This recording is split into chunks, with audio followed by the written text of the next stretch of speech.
প্রতিবাদের তো অনেক ধরন আছে। এই তো আমি ভিডিও করছি, এরকমভাবে মুখে বলে প্রতিবাদ করো না। এরকম প্রচুর ব্লগাররা ভিডিও বানাচ্ছে, অনেক বড় বড় কন্টেন্ট ক্রিয়েটাররা এরকমভাবে প্রোটেস্ট করছে, লিখে পোস্ট করছে। এত সহানুভূতি, তার বাবা মার কাছে যাও না, সেখানে কি সহানুভূতি দেখাও? নিজের প্রোফাইলে একটা পোস্ট করে দিলেই তার সহানুভূতি হয়ে যায়।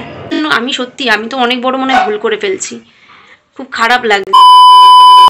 ভিডিও পোস্ট করাটা ভুল নয় বা খারাপ কাজ নয়, কিন্তু কিভাবে প্রেজেন্ট করছো সেটাই হচ্ছে বড় কথা। তো বাদ দাও, অনেক কথা বলছি, এবার যার যেভাবে নেওয়ার সে নেবে। জানি না কজন ভিডিওটা দেখবে। তো আমার আর ঘুম হবে না, এই জিনিসটা মাথার মধ্যে ঘুরছে। তো এখন দেখি ছাদে যাই, ভিডিও এডিট করে আবার পোস্ট করে আসবো ভিডিওটা। ভালো লাগছে না জানো তো, নিজের কাছে নিজেকে ছোট মনে হচ্ছে। এমনি মন মেজাজ ভালো নেই, তার মধ্যেও একটুখানি নর্মাল লাইফ লিড করার চেষ্টা করছি। 2-3 দিন খুব প্যানিক করেছি জিনিসটা নিয়ে। তো তারপরে ভাবছি যে ঠিক আছে, একটা সাইডে রেখে যখন যেখানে যেটুকু করা সেটুকু করব, চলবে, জীবন তো চলবে। তারপর এইসব দেখলে খুব খারাপ লাগে। হ্যালো বন্ধুরা, welcome back to my new blog. Good morning সবাইকে, অনেক ভালোবাসা জানিয়ে আজ ব্লগটা স্টার্ট করছি। আশা করি তোমরা সবাই খুব ভালো আছো, আমিও ভালো আছি। আজকে হচ্ছে সানডে, আজ হচ্ছে রেইনি সানডে। সকাল 7টা নাগাদ একবার উঠেছি, তখন একদম ঝলমলে রোদ, একদম ঝাঁচকচকে ওয়েদার। ও বাবা, 8টার পর থেকে দেখি একদম মুষলধারে বৃষ্টি শুরু হয়েছে। আমি শুয়ে পড়েছি, আবার উঠেছি অনেক লেট করে, আজকে প্রায় 10টা 15-20 নাগাদ উঠে। আমি 7টার সময় যখন উঠেছি তখন ব্রাশ ট্রাশ করে একবার ফ্রেশ হয়ে তারপরে এসে আবার শুয়ে পড়েছি। 7টার সময় উঠেছি, ঘুমিয়ে গেছে হট করে। তাহলে এতক্ষণ জেগে কী করে একটু ঘুমাই, আজকে তো সুযোগ পাচ্ছি। আমি তো সকালে 7টার সময় উঠে ব্রাশ করে নিয়েছিলাম, এখন করিনি তো। তারপরে ঘুম থেকে উঠে ঘরটা ঝাড় দিলাম, শুনুকে একবার ফ্রেশ করি, স্নান করিয়ে দিয়েছি। ওর খাওয়া দাওয়া হয়ে গেছে, ওই যে লিখতে বসেছে। আর আমি এখানে চা মুড়ি খাচ্ছি, কৌটো তার মুড়িটা ঢালিনি। আমাদের দাদা কাজে বেরোতে পারছে না বৃষ্টি হচ্ছে বলে, কারণ বাইক নিয়ে গেলে ভিজে যাবে। দেখো কি অবস্থা শুরু করেছে।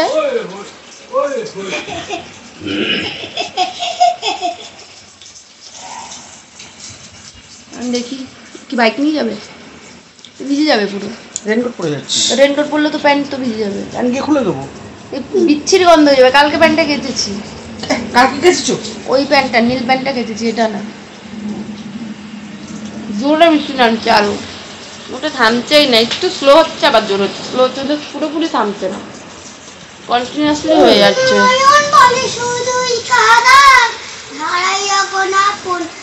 খিচুড়ি করবো, চুপ কর, কথা বলছি তো। খিচুড়ি করবো, আসবো না, আমরা তো খাবো।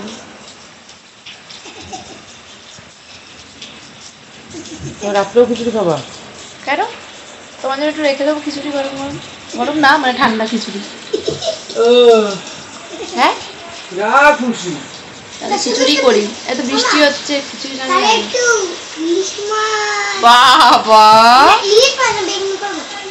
না, ডিম আমলেট আর খিচুড়ি খেতে হবে না।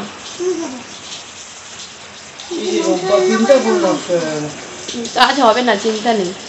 বৃষ্টিতে কে বেরোবে, রোববার পুরো মাটি।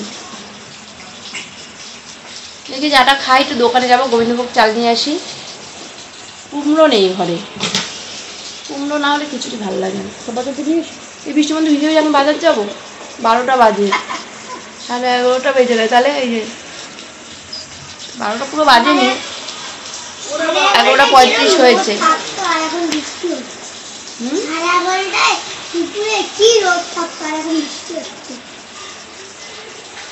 দেখি দোকানে গেলে যদি পারি একটুখানি বাজারের দিকে যাবো, কুমড়ো নিয়ে আসবো। খিচুড়ির সাথে পুঁই শাক খেতে খুব ভালো লাগে। অনেকে পুঁই শাক খাই না, ও ভালো লাগে পুঁই শাক খেতে। খিচুড়ি করবো, এই যা বৃষ্টি হচ্ছে খিচুড়ি খাই। নারকেল আছে, নারকেল অনেকদিন খিচুড়ি খাওয়া হয় না, আজকে খিচুড়ি খাবো। এই যে খিচুড়ি হচ্ছে, সেদ্ধ হয়ে গেছে, জাস্ট ফোড়নটা দিলে হয়ে যায়। আর এখানে নারকেল ভাজছি, নারকেলটাও হয়ে গেছে ভাজা, এবার শুধু ফোড়নটা দেবো, ব্যাস হয়ে যাবে। আর এখানে যে ডিমের অমলেট করেছি, তার সাথে চিচিঙ্গা ভাজা করেছি। এই হচ্ছে আজকের মেনু। তারপরে রাতে দেখবো, তো করলেই হয়ে যায়। বাসন রয়েছে একবারই, বাসন মাজিনি এখনো। একেবারেই ভাবলাম একবারে একটু করে নিই, করে একেবারেই সব মেজে নেবো, মানে বারবার করতে ভালো লাগে না।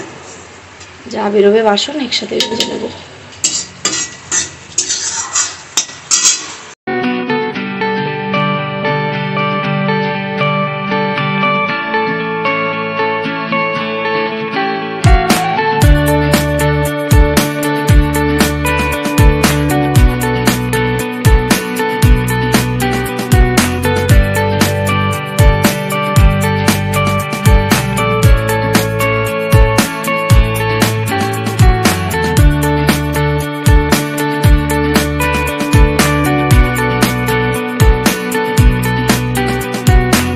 ঘর মোছা কমপ্লিট, বাসন টাসন মাজা কমপ্লিট, রান্নাঘর পরিষ্কার করা কমপ্লিট, সব। এখন শুধু স্নানটা বাকি আর পুজোটা। শুধু খিদে পেয়েছে, 2টো মতো বাজে এখন, তো ওকে খেতে দিয়ে দিলাম। ওই যে খিচুড়ি আর ডিম অমলেট। ঠান্ডা হোক তারপরে খাবি। ভালো হয়েছে? ভাত দেখো ও খাক, খেতে আমি স্নানটা করে আসি। একটু বৃষ্টিটা এখন কমেছে, কিন্তু আবার নামলে পুরো অন্ধকার চারিদিক। বৃষ্টিটা কমতে কমতে যাই, তাকে পুজোটা দিয়ে দিতে পারলে নিশ্চিন্ত। তারপর খেয়ে দিয়ে একটু ঘুম দেবো আজকে। ভিডিও টিডিও মানে সেরকম এডিটের বিষয় নেই, অল্প আছে। আর দ্বিতীয়ত হচ্ছে আজকে হয়তো একটু ভিডিও করবো, বাট ওয়েদার যা হবে না, তাতে একটা টানা ঘুম লাগাবো আগের দিনের মতো। হয়ে গেছে পুজো দেওয়া। ওই যে দেখতে পাচ্ছ এখান দিয়ে বাবা শুয়ে পড়ছে। আমি পুজো দিয়ে জাস্ট বসলাম, বৃষ্টি আবার শুরু হয়ে গেছে। আজকে আর থামবে না বৃষ্টি। রোববারটা পুরো নষ্ট। ভীষণ বাইরে মেঘ করে রয়েছে, মনে হচ্ছে আবার নিম্নচাপ শুরু হয়েছে। শুধু খাওয়া দাওয়া হয়ে গেছে, ওর ঠাম্মার ঘরে চলে গেছে কার্টুন দেখতে। আমি এখন একটু বসলাম, রেস্ট নিয়ে খাবো। খিদেই পেয়েছে, সকাল দিয়ে তো কিছু খাইনি, ওই চা ছাড়া। তো খিদে তো বেশ ভালোই পেয়েছে, 3টে মতো বাজে এখন। খেয়ে দে রেস্ট, শান্তি। ভাবছি কালকে বাড়ি যাব, কালকে তো রাখি, কিন্তু এই যে আজকে আবার বৃষ্টি হলো, মনে তো হয় জল জমে গেছে। যখনই ভাবে একটু বাড়ি যাব, জলের জন্য এই বাবার শরীর খারাপের পর আমি যাইনি। কিছুদিন হলো জলটা শুকিয়েছে, 3-4 দিন হয়েছে জলটা পুরো শুকিয়ে গেছে। আজকে আবার বৃষ্টি হয়ে জল জমিয়ে দিল, শান্তি নেই। মা কবে দিয়ে বলছে একটু আয়, ভাই নেই, একা একা ভালো লাগছে না। তো বললাম কালকে ছুটি আছে, রাখিও আছে, এবার বাড়িতে সবাই যাবে, ওখানে পাড়ায় আমার সব বন্ধু বান্ধবীরা, তো আমিও থাকবো না, ভাইও থাকবে না, মার মনটা খারাপ লাগবে। ওই জন্য ভাবলাম কি কালকে যাব। ভাইও বলছে যা, একটু মার সাথে অনেকদিন কথা হয় না, বাবার সাথে ভিডিও কলে একটু কথা হয় না। এমনি ওদের তো কিপ্যাড ফোন, তো ভিডিও কলে তো কথা বলতে পারে না, ওই অডিও কল করে। তা ওই জন্য ভাবছিলাম কালকে যাব। যদি এরকম বৃষ্টি হয় আর যদি জল জমে, বলো কেমন লাগে। ডেফিনেট জল জমেছে, বাবা রাত্রে বাড়ি গেলে জানতে পারবো কতটা জমেছে। আশা করি যা বৃষ্টি হয়েছে, আর ওখানে তো একটু বেশি বৃষ্টি হয় আমাদের এখান থেকেও, আশা করি 2খানা সিঁড়িতে ডুবে গেছে। দেখি কি করি কালকে। খাইয়ে নি, খিদে পেয়েছে। খাওয়া দাওয়া হয়ে গেছে অনেকক্ষণ, খেয়ে দিয়ে একটু ফেসবুক ঘাঁটছিলাম। তো ভাবলাম কটা কথা তোমাদের সাথে বলি। বলাটা হয়তো উচিত, আমার নাহলে মনে একটা সংশয় থেকেই যাবে। এখন ফেসবুক খুললে চারিদিকে আরজি করের ঘটনাটা, ঠিক আছে। তো আজকে কয়েকজন পোস্ট করেছে যে এত বাজে পরিস্থিতি, তার মধ্যেও কিছু মানুষ, কিছু ব্লগার এখনও তারা রিলস পোস্ট করা বন্ধ করছে না। সেটা আমি বললো খুব একটা বাজে কথা বলেনি, কারণ রিলস পোস্ট করাটা বাজে কথা নয়, কিন্তু তারা এমন রিলস পোস্ট করছে, মানে তাদের এখন এই টপিকটাকেও তারা ছাড়ছে না। আমারই চেনা পরিচিত একজন কালকে দেখলাম স্টোরিতে দিয়েছে যে মেয়েটার সাথে দুর্ঘটনাটা ঘটেছে, সেই মেয়েটার ছবিটা এক পাশে, আর তার পাশে সে প্রতিবাদেরই একটা গান দিয়ে সে রিলস বানিয়েছে। কেন ভাই? প্রতিবাদের তো অনেক ধরন আছে। এই তো আমি ভিডিও করছি, এরকমভাবে মুখে বলে প্রতিবাদ করো না। এরকম প্রচুর ব্লগাররা ভিডিও বানাচ্ছে, অনেক বড় বড় কন্টেন্ট ক্রিয়েটাররা এরকমভাবে প্রোটেস্ট করছে, লিখে পোস্ট করছে। নাহলে এই যে মিছিল বেরোচ্ছে, মিটিং হচ্ছে, সেখানে যাও না, সেখানে সামিল হও, এভাবে প্রতিবাদ করো। কিন্তু কেন রিলস, এরমভাবে রিলস বানিয়ে মেয়েটার ছবি দিয়ে, মেয়েটার বাবা সবার কাছে হাত জোর করে মানে বলছে আর কি যে আমার মেয়ের ছবিটা পোস্ট করবেন না সোশ্যাল মিডিয়া, তা সত্ত্বেও মানুষ পোস্ট করে যাচ্ছে। কেন এত সহানুভূতি? তার বাবা মার কাছে যাও না, সেখানে কি সহানুভূতি দেখাও? নিজের প্রোফাইলে একটা পোস্ট করে দিলেই তার সহানুভূতি হয়ে যায়। আর এই কিছু সংখ্যক মানুষের জন্য প্রতিটা ব্লগার কমিউনিটির প্রতিটা মানে কি বলবো ভিডিও যারা করে সবার বদনাম হচ্ছে। হ্যাঁ, আমার ভিউজ আসে না, কিন্তু আমি ভিডিও বানাই, আমিও একজন ক্রিয়েটার, সেই কারণে আমার খারাপটা লাগছে। যারা বলছে কথাগুলো তারা কিন্তু খুব একটা খারাপ বলছে না, কারণ এরকম কাজ করছে বলে তাদের মানবিকতায় বাজছে। কিন্তু যারা করছে কাজগুলো, এরকম রিলস বাজছে, তাদের মানবিকতায় লাগছে না। তাদের কাছে ভিউজটা ম্যাটার করে, সবাই ভিউজ চায়। আজকে তাদের জন্য সবার কথা শুনতে হচ্ছে। আজকে ধরো কোনো প্রফেশন তো মানে এখন বন্ধ নেই কারণটার জন্য, জীবন কিন্তু সবার চলছে। হ্যাঁ, ঘটনাটা খুবই প্যাথেটিক, সবাই এর বিচার চায়, আমিও চাই, তোমরাও চাই, সব মানে চাও, সবার মন খারাপ, তারপরেও জীবন চলছে। কারো খাওয়া বন্ধ নেই, কারোর কোনো কাজ বন্ধ নেই, সবাই সবার কর্মক্ষেত্রে যাচ্ছে। এবার যারা ভিডিও বানায় তাদেরও তো এটা প্রফেশন, বলো। ধরো আমার ইনকাম আসে না ভিডিও থেকে, ঠিক আছে, বাট যাদের আসে তাদের তো ভিডিও পোস্ট করতে হবে, নাহলে তাদের রুটি রুজিটা হবে না। তাদের ভিডিও থেকেই রুটি রুজি আসে, তারা ভিডিওটা কি করে পোস্ট করবে না? তাদের তো করতেই হবে। দিন শেষে তাদেরও তো পয়সার প্রয়োজন। তো সেই জায়গায় দাঁড়িয়ে কিছু মানুষের জন্য তাদের বদনাম হচ্ছে। তারা কিন্তু এরকম বাজেভাবে ভিডিও পোস্ট করছে না, তারাও প্রতিবাদ জানাচ্ছে, তারা তাদের মতো করে জানাচ্ছে। তো সবাইকে বলবো যারা এরকম ভিডিও বানাচ্ছ প্লিজ বানিও না, আর দয়া করে মেয়েটার ছবিটাকেও পোস্ট করো না। প্রতিবাদ করো, লিখে করো, ভিডিও বানিয়ে করো। ভিডিও বানানোটা কিন্তু খারাপ নয়, বারবার বলছি, কিন্তু কিভাবে বানাবে, কিভাবে প্রেজেন্ট করবে জিনিসটা, সেটার ওপর ডিপেন্ড করছে। প্রতিবাদ সবাই করছে, আমিও করছি, আমিও রিলস বানিয়ে পোস্ট করেছি, বাট সেরকম রিলস এমন নয় যে মেয়েটাকে ছবি দিয়ে বা কিছু দিয়ে নাচ গান করে বানাচ্ছি। মুখ আছে তো, মুখের থেকে মানে মুখের শব্দের থেকে বড় প্রতিবাদের জিনিস কিছু হয় না। ভিডিও বানাও না, এরকম করে বানাও। আর সবাইকে বলো প্লিজ একজনের জন্য 10 জনকে জাজ করো না। খুব খারাপ লাগে কথাগুলো শুনতে, যারা এরকম লিখে পোস্ট করছো কথাগুলো না ডাইরেক্ট গায়ে এসে লাগছে, মনে হচ্ছে না আমি জিনিসটা করেছি। আর এই জিনিসটার জন্য না আরও বেশি খারাপ লাগছে। এমনি মন মেজাজ ভালো নেই, ভিডিও পোস্ট করছি না 2-3 দিন ধরে, তারপর যখন এরকম পোস্টগুলো দেখছি না আরও মানে মোরালটা ডাউন হয়ে যাচ্ছে, মনে হচ্ছে না আমি তো অনেক বড় মনে ভুল করে ফেলছি। খুব খারাপ লাগছে। ভিডিও পোস্ট করাটা ভুল নয় বা খারাপ কাজ নয়, কিন্তু কিভাবে প্রেজেন্ট করছো সেটাই হচ্ছে বড় কথা। তো বাদ দাও, অনেক কথা বলছি, এবার যার যেভাবে নেওয়ার সে নেবে। জানি না কজন ভিডিওটা দেখবে। তো আমার আর ঘুম হবে না, এই জিনিসটা মাথার মধ্যে ঘুরছে। তো এখন দেখি ছাদে যাই, ভিডিও এডিট করে আবার পোস্ট করে আসবো ভিডিওটা। ভালো লাগছে না জানো তো, নিজের কাছে নিজেকে ছোটো মনে হচ্ছে। এমনি মন মেজাজ ভালো নেই, তার মধ্যেও একটুখানি নর্মাল লাইফ লিড করার চেষ্টা করছি। 2-3 দিন খুব প্যানিক করেছি জিনিসটা নিয়ে। তো তারপরে ভাবছি যে ঠিক আছে, একটা সাইডে রেখে যখন যেখানে যেটুকু করা সেটুকু করব, চলবে, জীবন তো চলবে। তারপর এসব দেখলে খুব খারাপ লাগে। এখন বাজে 8:30, আজ ভিডিও পোস্ট করা হয়ে গেছে তাড়াতাড়ি। আর ঘুমোয়নি তো দুপুরবেলা বলতে বিকেলবেলা। তারপর ছাদে গেছিলাম, ভিডিওটা পোস্ট করে ওই 7:30 নাগাদ দিতে এসেছি, সন্ধ্যা দিয়ে তারপর ভিডিওটা আপলোড দিতে গেছিলাম। তো এতক্ষণ শুনুকে পড়াচ্ছিলাম। দেখো আজকে আমাদের বাড়িতে আরেকটা নতুন অতিথি এসছে। এই যে ওটা মুখে দিচ্ছে না, ওই জন্য এটা পেয়ে কি খুশি। গিলি বাবা, গিলি বাবা। এটা হচ্ছে আমাদের পাশের বাড়ি, এটা দেওরের মেয়ে।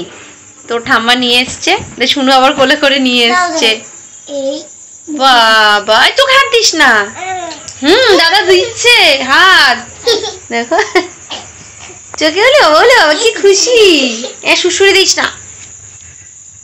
ফেস ওয়াশটা নিয়ে কি খুশি, দেখে তো হাসি বেরিয়ে গেছে। আর ভাল লাগছে না। এলে বাবা, ওই দেখো খুশি হয়েছে, খুশি ওটা পেয়ে খুশি হয়েছ? হ্যাঁ দাদা, ওটা দাদা তো, দাদা তো। এরকম পুচকেগুলোকে দেখলে না শুনো ছোটবেলাটা মনে পড়ে যায়। কথা বলছি, এটা কে? ওটা কাকে দেখা যাচ্ছে?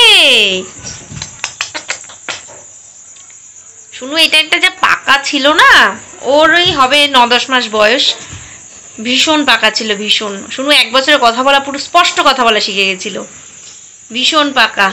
এই মানে এরকম বয়সের বাচ্চাদের দেখলে খুব মিস করি ওই সময়গুলো। তখন মনে হতো যে কবে বড় হবে, একটু কবে বড় হবে। আর এখন মনে হয় সেই দিনগুলো ফিরে পেলে ভালো হতো। বাবা আগে যখন এরকম ছোট ছিল ভাবতাম কি কখন একটু কথা বলা শিখবে, মানে শরীর খারাপ হতো, পেটে ব্যথা হতো, কি হতো বুঝতে পারতাম না, কি চিন্তা হতো। নিস না, ওটা দেবে না। এই মুখে এইটা বলছিলাম দিস না, ওটা ধুলো দিস না, মুখে দেবে। এটা কে এসেছে আমাদের বাড়িতে? এই যে এটা কে? ঠান্ডা লেগেছে কি? ঠিক করে দাঁড়াতেও পারছে না, আমি তুলে যাই একটু রুটি করব এখন। তোমাদের দাদাকে বলেছি যদি ঘুগনি পায় আগের দিনের মতো তাহলে নিয়ে আসতে। তুমি খেয়ে নিচ্ছ? এখন কি আনে, যদি না পাই তাহলে আবার কিছু করতে হবে। রুটিটাও তো করে রাখি, তারপর দেখছি। তালে বড়াগুলোও রয়েছে, ভাজতে হবে। কি খাচ্ছ তুমি? এটা কি খাচ্ছ? ওলে বাবা লে, মাংস খাচ্ছে, মাংস। ওটা খায় না, খায় না শোনা, ওইটা খায় না। খেতে বসে পড়েছি, ভেবেছিলাম রুটি করব, তা রুটি করে নি। একটুখানি তালের বড়াগুলো ভাজলাম, যেটুকু ছিল, নাহলে নষ্ট হয়ে যাবে। কালকে একটু বাড়ি যাবো, আস্তে আস্তে রাত হয়ে যাবে, কালকে আর ভাজা হবে না, ওই জন্য ভাবলাম ভেজে নিই। তো তোমার দাদা বললো অল্প খাবে, তো খিচুড়ি অনেকটাই ছিল, ওই জন্য রুটি করিনি। প্লাস ভাত ছিল কালকে, সেটাও গরম করেছি, যদি ভাত খায়। আর তোমাদের দাদা আবার মিষ্টি নিয়ে এসছে, বলেছিলাম রুটি করবো, তরকারি যদি পাও নিয়ে এসো, তরকারি বলতে ঘুগনি, তো সেটা পাইনি, ওই জন্য আবার মিষ্টি নিয়ে এসছে, ওই জন্য রুটি করলাম না। শুনুকে সে খাচ্ছে দেখো কলা পাতায়, ওইটুকুনি কলা পাতা। কোথায় বেঁচেছে কলা পাতাটা?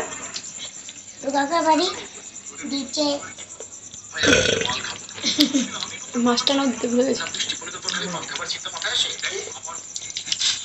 খেয়ে দে নিদ্রা, ভালো হয়েছে। রুটিটা একদিকে করতে হয়নি। পুচকাটা এসেছিল, পুচকাটা অনেকক্ষণ ছিল, ওখানে খেলছিলাম, সময়টা কেটে গেছে। পুচকে পুচকে যে বুনু এসেছিল না। হামটা কমাও। আমি যখনই ভিডিও ক্লিপ নেবো কিছু না কিছু হবেই, এটা খুলবে, এটা বন্ধ করবে, এটা ফোন দেখবে, নয় কথা বলবে, মানে সমস্যা আছে। তার সাথে তো বাইরের লোকেদের সমস্যার শেষ নেই, তার সাথে সাথে ঘরের লোকেদেরও। দেখো রস ফেলে কি করলো, ওটা ধরে তুলতে গেলে কেন? ছাড় ছাড়, আমি মুছে নেবো।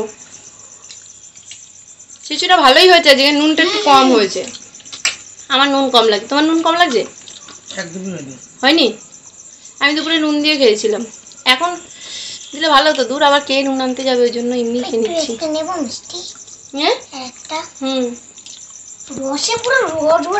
খাওয়া দাওয়া কমপ্লিট, সব এত গুছিয়ে গাছিয়ে রাখলাম, এটো টেটো সব গুছিয়ে এবার কলপারে রেখে দিয়ে এসেছি এটো বাসন। সকালে আন্টি আসবে 10টায়, সকালে ঘরে এটো কাটা থাকলে না বেশি টাইম লাগে গুছাতে গাছাতে, ওই জন্য সকালবেলা ঝামেলা না রেখে এখনই সব গুছিয়ে গাছিয়ে রাখলাম। হাজিরা করে বাসনটা মেজে নিই, তারপর বললাম না থাক, সকালেই মাজবো, টাইম তো পাবো, কালকে তো সেরকম রান্নাবান্নার চাপ নেই, শুনুক আন্টি পড়িয়ে গেলে চলে যাবো ওই বাড়ি, সকালেই মাজবো। আজ একটু বেশি খাওয়া হয়ে গেছে, কষ্ট হচ্ছে। এই কদিন ধরে তোমাদের দাদাকে আমি বলে যাচ্ছিলাম মিষ্টি এনো মিষ্টি এনো, আজকে মিষ্টি এনেছে, কিন্তু আমার খাওয়ার ক্ষমতা নেই, খিচুড়িটা একটু বেশি খাওয়া হয়ে গেছে। তার সাথে তালে বড়া ভেজেছিলাম, কখন 2-4টে খেয়েছি, আর পেটে জায়গা নেই, মিষ্টি খেতে পারিনি। দেখি যদি মাঝরাতে ইচ্ছা করে তখন উঠে খাবো। আগে এরকমই করতাম জানো, যখন বিয়ের প্রথম মানে নতুন বিয়ে হয়েছে আর কি, তখন এরকম রাত্রিবেলা উঠে 2-2-2টার সময় মিষ্টি খেতাম, খিদে পেত। আর তখন তো অনেক মিষ্টি ছিল ফ্রিজে, বিয়েতে প্রচুর মিষ্টি ছিল, মানে অনেক বেঁচে ছিল, আমাদের ওই বাড়িতে তথ্য দিয়েছিল সেগুলো ছিল, প্লাস এই বাড়ির অনুষ্ঠানের যে মিষ্টি সেগুলো থেকে গেছিলো প্রায় 150 পিসের ওপরে, হয়তো আগেও তোমাদের একদিন বলেছিলাম। তো ওই সব মিষ্টি ম্যাক্সিমাম আমি খেয়েছি, রাত্রে উঠে উঠে খেতাম। তোমাদের দাদাও খেত, কিন্তু কম খেত, আমি বেশি খেতাম।